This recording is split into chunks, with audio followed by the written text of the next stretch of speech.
Yan ang pahayag ni Sasrugando.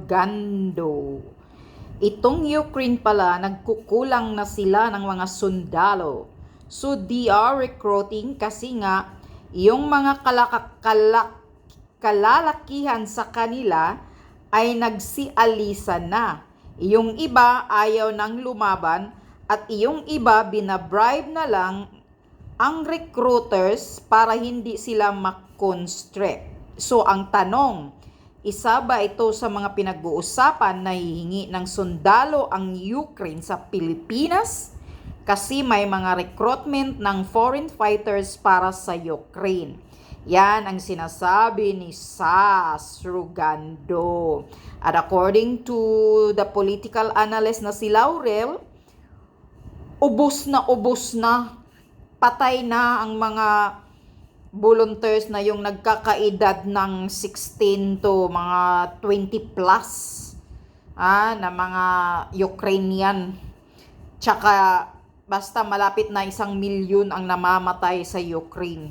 Tsaka yung mga sundalo. At hindi nga dapat daw bigyan ng guard of honor yang si Zelensky dahil hindi na presidente. Bakit? Ano bang ginagawa niyan dito?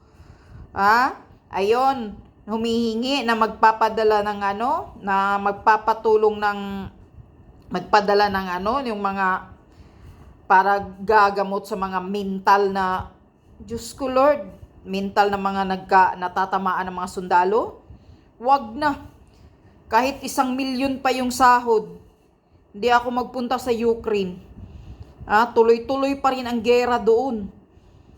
Kayo mga taong bayan, pag pupunta kayo sa Ukraine, akala nyo maganda doon, baka magsisi kayo pagdating doon.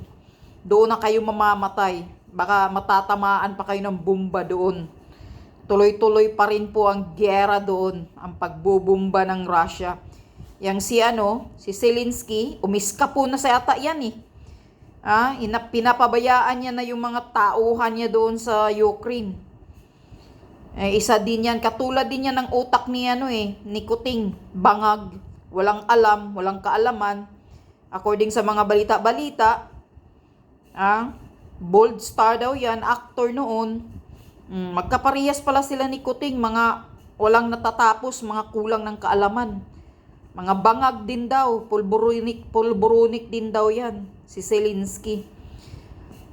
Tapos parang si Kuting. Sige Zelensky, utuin mo si Kuting, madadala mo yan.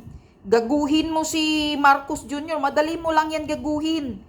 Dahil yung utak yan, balintong, walang matino na desisyon. Madali mo lang yan utuin, Zelensky. Tuloy mo yung pag-uuto mo kay Kuting.